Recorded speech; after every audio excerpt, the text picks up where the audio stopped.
Good morning. Welcome to St. Bridget's Spiritual Church of Edmonton. My name is Reverend Jill Washington, and I'll be doing the lecture today. So welcome. It is Sunday, May 18th, and it's our long weekend here in Canada. And so I welcome you to our service today. So I'm going to start with our opening prayer. I call upon the light of the source to stream into the world, to open the minds and hearts of all.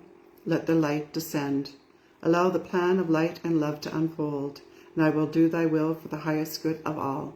From spirit, through spirit, to spirit, I call upon my guides, guardians, and loved ones from the highest realms to support me in this time of learning and growth. Amen. And then as spiritualists, we have adopted the following principles: a divine source recognized as God, a unity of all life, communication, guidance, and healing from the spirit world, the continuous existence of the spirit, personal responsibility for every thought, word, and action, reward and consequences for all deeds according to God's natural laws, eternal progress is open to every spirit, and freedom of interpretation of the seven principles is acknowledged. Okay, so we're going to go into our healing right now, and this is the time for we'll do our healing prayer, and I'd like for you to think of the people that you would like to send healing to, as well as yourself. So the healing prayer is: we ask the great unseen healing force to remove all obstruction from our mind and body and to restore us to perfect health. We ask this in all sincerity and honesty, and we will do our part. We ask this great unseen healing force to help both present and absent ones who are in need of help and to restore them to perfect health. We put our trust in the love and the power of God. Amen. All right, take a moment. Close your eyes. Hopefully you're in a nice quiet spot, whether it's indoors or outdoors. So just take a deep breath in and exhale, and just close your eyes. And what I'd like for you to do is just open your heart and mind to receive love and healing from the spirit world. Allow the spirit to be with you and around you and in you. To imagine this beautiful, wonderful light of warmth and safety and security, and it's embraced in love, and it's circling all around you, within you, and around you.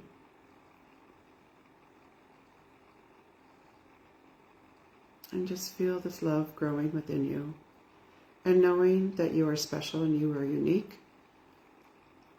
You are full of wonderful gifts that you maybe haven't discovered yet.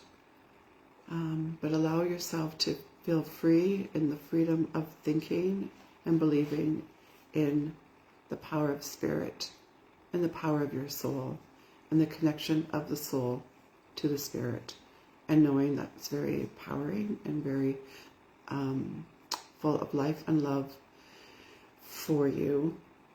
And I'd like for you to think of the loved ones in your life right now that are in need of healing, whether it's mentally, physically, emotionally, or in relationships or situations, whatever they may be going through. And send out healing to them, for them to receive, that they will know what to do. They know, they have the faith within themselves and with the spirit world and with the Creator, to know that the Creator will help them through whatever they need, knowing that they'll be okay, they'll be safe, they'll be secure. And also for yourself, knowing when you're going through anything, the Spirit is with you, always guiding you, leading you. Unfortunately, sometimes we don't always see that one, especially when we're in our midst of suffering. But when we are able to open and sit for the moment like we are right now, just to feel the power of Spirit being with us, and knowing that we're not alone, knowing that we are loved, and knowing that we are cared for, and knowing that we're being supported.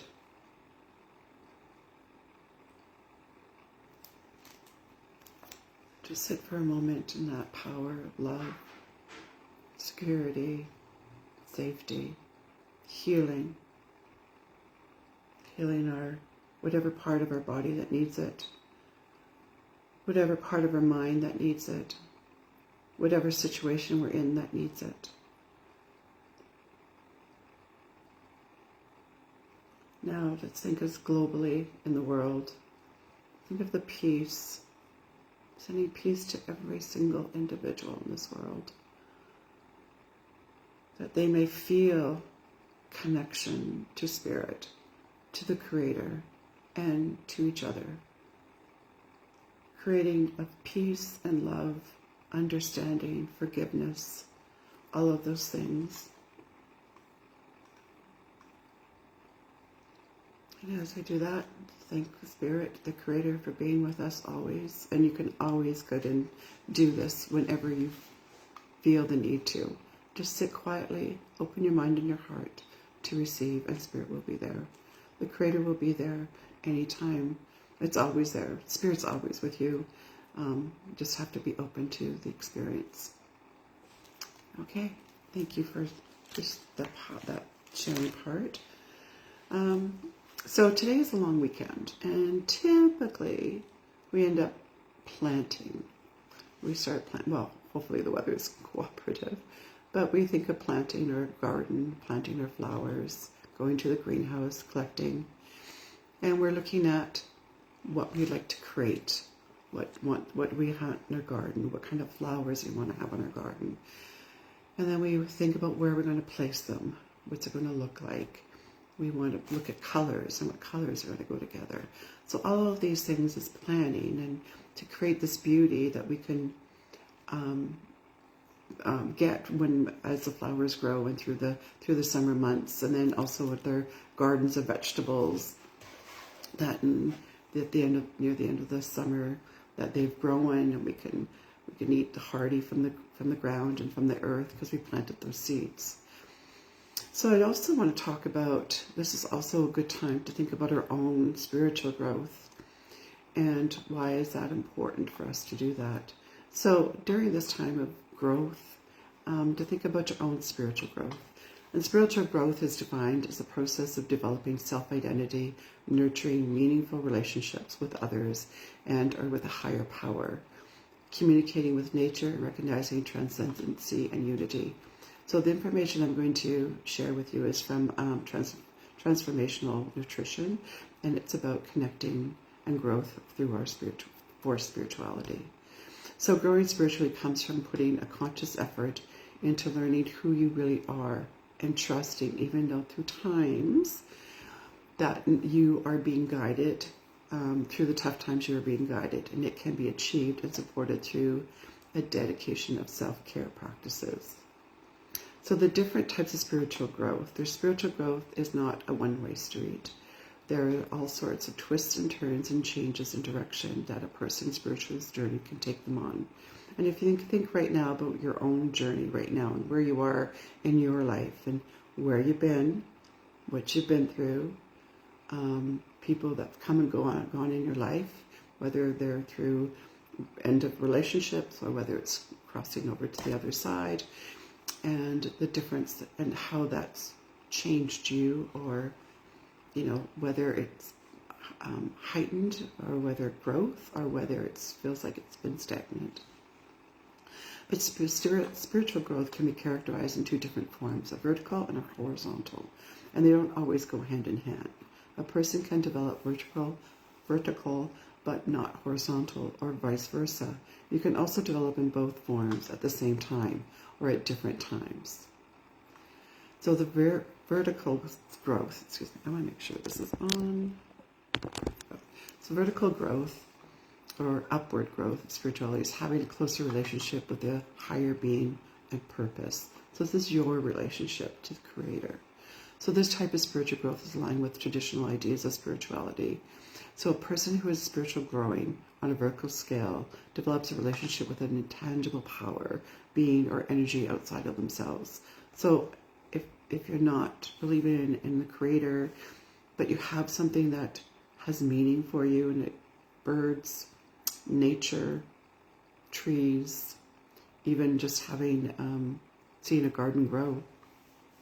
Horizontal growth, spiritual growth, is an awareness of and reflection on relationships with others, the values, spiritual expressions, and appreciation of the environment. In this type of spiritual growth, you gain awareness of components that make up your life, your behaviors, your relationships, etc. And you really hone in and begin to understand what you believe are the most important aspects of your life. And this is where you really kind of start learning to understand yourself. So you do that through meditation. And you probably hear this a lot, but there's value and there's worth in spending that time and meditating. So spending time in meditation is a great way to connect with your inner self and develop a sense of gratitude for everything happening in your life. Dedicate some time each week to meditate and reconnect with yourself so you can experience personal spiritual growth.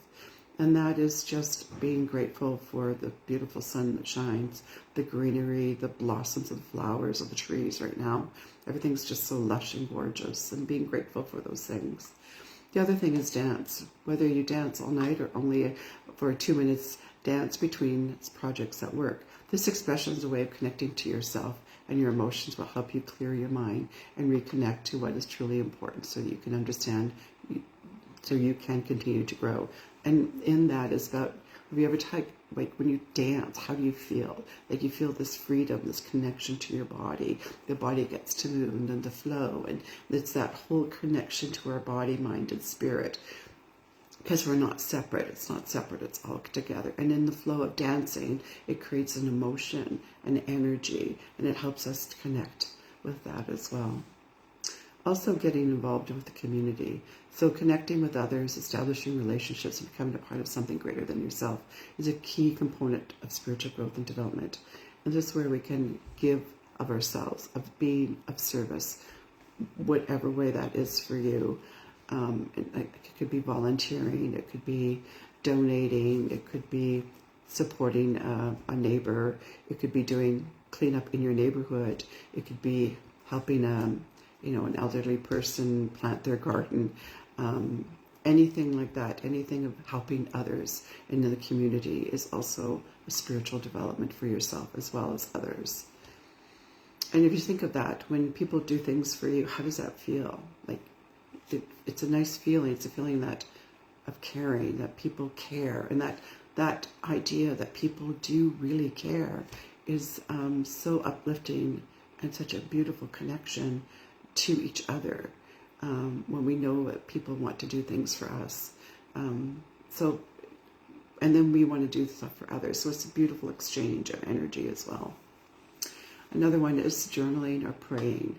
If you're a religious person looking to become more spiritual, spend time in prayer and connect with a higher power that you believe in. If you aren't religious, give journaling a try. Spend time writing about your deepest thoughts, your worries, ambitions, and dreams. Take time to engage with your feelings and emotions and write down how you feel how it feels to know that you are a part of something so much bigger than yourself.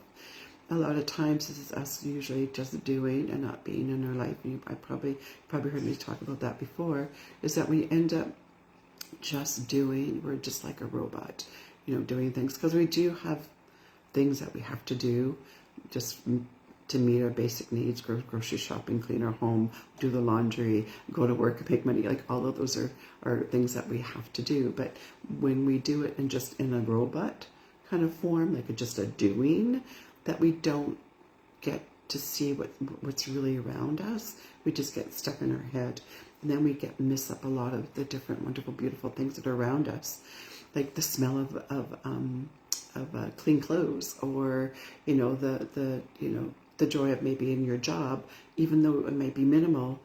There's a ripple effect to that, and it could be just sweeping the floor.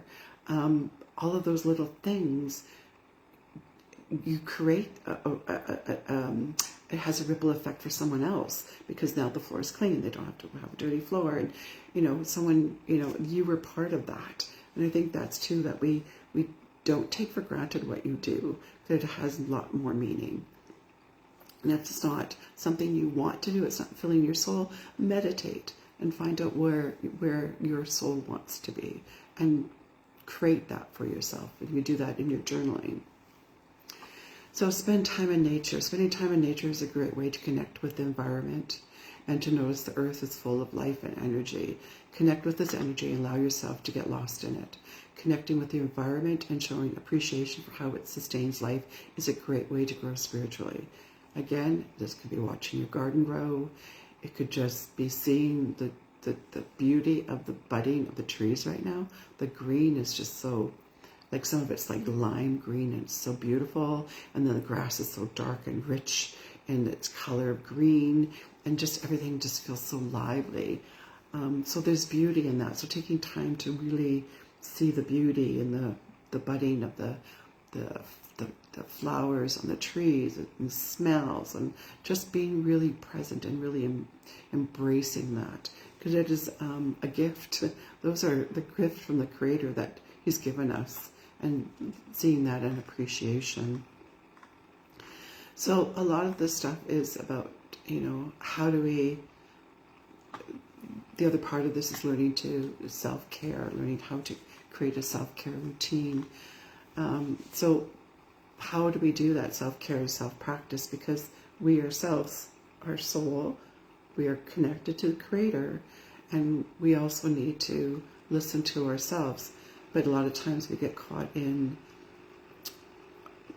the results of our upbringing, the results of how we talk to ourselves, what we say to ourselves, how we feel about ourselves, can also prevent us from really being connected to Spirit, or being really joyful and grateful for what we have. So listen to your body, respond to it kindly, right? If you're tired, then take the time to rest. If you are feeling some energy and you want to go do something, go do it. But the one thing that's important is not to beat yourself up because you put yourself on a should list. I should be doing that, or I must do that.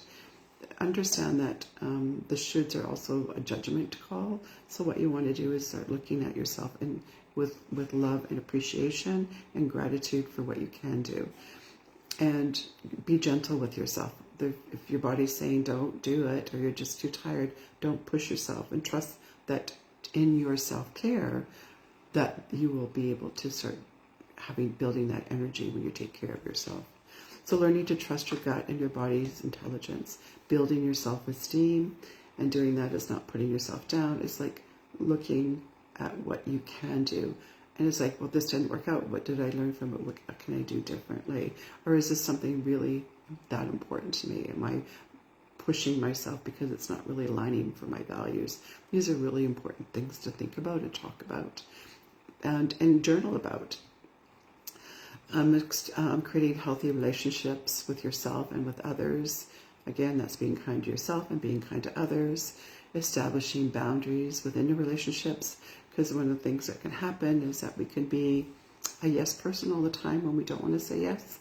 That depletes our energy. That depletes us. That takes away from our ability to really align ourselves with what's important, and it just depletes us. And then we need to re-energize ourselves. So really being kind to ourselves and being okay that I need to take care of myself, so I got to say no this time, and not feel guilty about it. Clean out clutter in your life, both literally and figuratively. Like cleaning out the closets is a good time to be doing those kinds of things.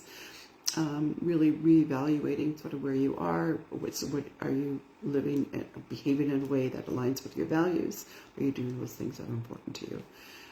Again, this also aligns for you about how you feel about where you're at in your life, how you are living, how your thoughts are and your values, are they aligning, or are you finding that you're just kind of pushing yourself through life? And that's not what we want to do. We want to push ourselves through life. We want to motivate ourselves with wonderful energies. And to do that, we really have to start understanding ourselves in that and finding our own purpose.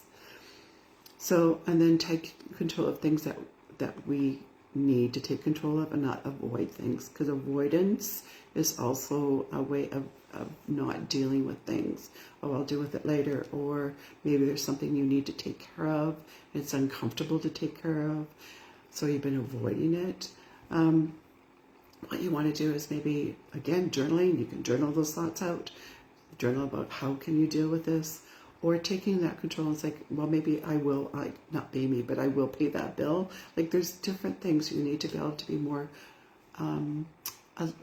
more gentle with yourself, but also motivate yourself to do the things that you can control, because that's going to also give you a sense of build your self-esteem, build your self-confidence, especially when you're doing something that I don't really want to do it, but I need to do it, and you do it. And then it gives you that sense, I've accomplished it. And it's a good feeling that you trust yourself more too in that. So these are all the things that you can do to help take care of yourself. So there's benefits from taking care of yourself. There's a good investment with your physically, mentally, emotionally. All of these things help you to be a better person, to feel better about yourself, and also to feel more connected to spirit and connected to others. And you're going to take the time to spend that time in the quietness and allowing spirit and having that relationship, developing a relationship with spirit, with the creator, because we all individually have our own special connection, and we need to take time to do that. And we have to be and feel we are all worthy, but if you're not feeling worthy, then you're not going to do it. So really, it's about learning to trust and love yourself in this process as well, and connect with spirit, and know spirit, it will always be with you. So that is the part of starting your spiritual growth, creating that, planting that garden, and for yourself as well as the garden to grow. And maybe, there's times when you plant your garden, you've got to pull those weeds out. So really be mindful of those weeds that you need to be pulling out. What are you saying to yourself? How are you nourishing your body? How are you moving your body? How are you connecting with other people? So really be mindful of that. And all of those things will kind of come together, and that will help you grow spiritually as well.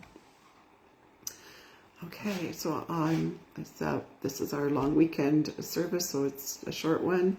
I want to say thank you very much for joining me today, and that we will be back to regular service next week, and that will be Sunday at 10:30 at our church, St. Bridget's Baptist Church of Edmonton, and we will also have an evening with spirit next month on the June 20th. And there'll be some posters and stuff going out about that as well. So it'll be June 20th on Friday evening at 7 o'clock with our evening with spirit. So I'd like to take this time now to do our closing. So as we depart, we ask for the love and the light to stream forth from our time here today. May it heal and support those that are in need. And may we return to our earthly journey and always endeavor to strive towards the highest good. We wish to thank our guides and guardians and loved ones that have supported us in our growth. Till next we meet, may your path always be lit by the light. Again, thank you very much for joining me today. I wish you a wonderful long weekend. Enjoy this beautiful sun and beautiful weather, and this beautiful blossoming of the beginning of our summer. So take care, all the best, and look forward to seeing you. Bye-bye.